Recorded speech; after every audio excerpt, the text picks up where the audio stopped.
These satellite images show the remote mountainous testing range where the detonation took place.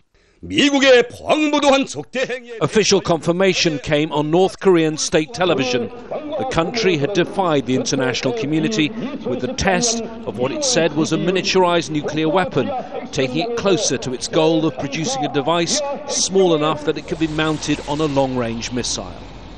Some experts believe that following the successful rocket launch at the end of last year, Pyongyang will view this as a major step forward in its nuclear program. It will give them more confidence that they have a credible deterrent.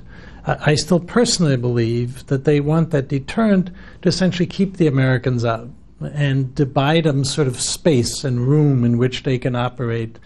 With North Korea not just defying the international community, but also threatening to carry out 2 further nuclear tests, the UN met in special session to discuss the crisis.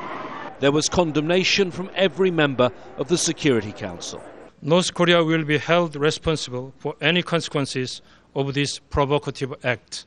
This test was an extremely regrettable act that further undermines international peace and security. So all were united in their reaction, but not in the action they now propose. Some countries are now talking about drafting a new UN resolution, but what new measures could be put in place to put pressure on North Korea? Fresh sanctions? Well, North Korea has had sanctions in place now for some years. What about further isolating the country? Well, North Korea, known by many as the Hermit Kingdom, is probably already the most isolated country on earth.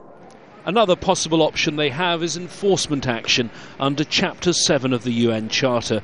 But North Korea's neighbour, China, would have severe reservations about that, and many other nations would balk at the idea of taking on militarily a country which is now closer to becoming a nuclear power.